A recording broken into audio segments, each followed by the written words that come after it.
Hello बच्चों, let's see this question. This question says a ray of light falls on the surface of spherical glass paperweight, making an angle alpha with the normal, and is refracted in the medium at an angle beta. The angle of deviation of the emergent ray from the direction of incident ray is.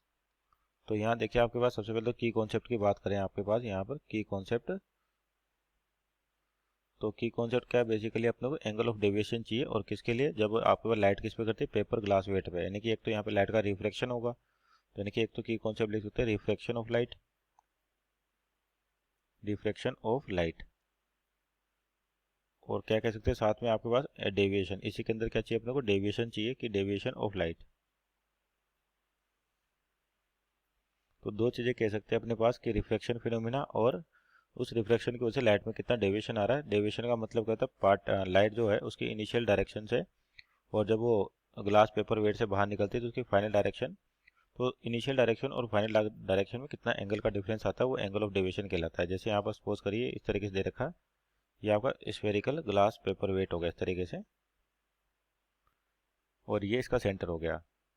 तो मात्र इस पर light गिरी आपके पास कुछ इस प्रकार से। तो पहले तो नॉर्मल ड्रॉ करें, तो आपका इस वाले सरफेस पे जो नॉर्मल हो जाएगा, क्योंकि स्फेयर पे कहीं पर भी अपन नॉर्मल ड्रॉप करें तो ये आपके पास क्या होता है, सेंटर से जाके गुजरता है।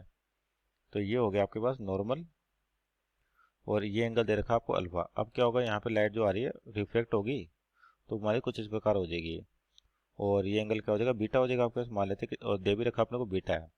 अगर मान लीजिए ये सरफेस नहीं होता तो आपके पास जो लाइट है वो कैसे निकल जाती, सीधी निकल जाती इस तरीके से। लेकिन इस वाले सरफेस की वजह से, यानी कि लाइट रेयरर से डेंसर जा रही है, तो किधर बेंड हो जाती है, टुवर्ड्स नॉर्मल। ये आपका नॉर्मल है। तो अगर ये सरफेस नहीं होता, लाइट कैसे निकलती, सीधी निकल जाती है। पर इस वाले की वजह से लाइट क्या होगी, डेविएट हो गया आपके पास इतना, इसको बोल देते हैं अपन डेल्टा वन। तो डेल्टा वन की वैल्यू क्या होगी, देखिए अल्फा है तो पूरा एंगल अल्फा होता है आपके पास, और ये बीटा दे रखा आपको यहाँ से यहाँ तक, तो ये डेल्टा वन की वैल्यू क्या हो जाती है आपके पास, अल्फा माइनस बीटा, और कौन सी डायरेक्शन में, क्लॉकवाइज डायरेक्शन में आपके पास ये घूम रही है। अब क्या होगा, जो लाइट यहाँ गई वापस फिर से नॉर्मल ड्रॉ करे सरफेस पे इस तरीके से, और लाइट क्या होगी, बाहर निकल के विद सम एंगल। अब देखिए यहाँ पर आपके पास बेसिकली ये जो दो पॉइंट दिख रहे हैं, एक तो इस साइड दिख रही है आपको नॉर्मल वाली, और एक ही साइड दिख रही है। तो दोनों किस तरह से रेडियस की तरह बिहेव कर रही है, यानी कि ये साइड और ये साइड आपके बराबर होंगी। तो अगर ये एंगल बीटा है तो ये एंगल भी कितना होगा आपका, बीटा होगा।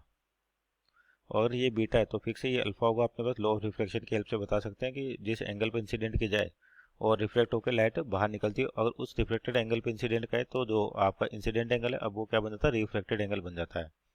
तो यहाँ पर भी देखिए, अगर मान लीजिए ये सरफेस नहीं होता तो आपकी लाइट होती है वो सीधी निकल जाती है, यहाँ से इस तरीके से निकल जाती है।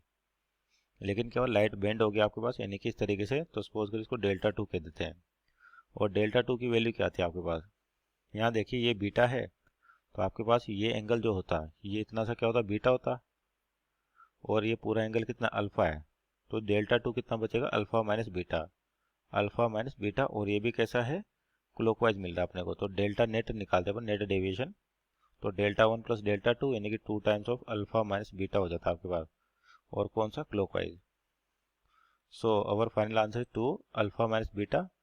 तो यहाँ पे ऑप्शन देखिए, option number B is our right answer. Hope you understood well, best of luck.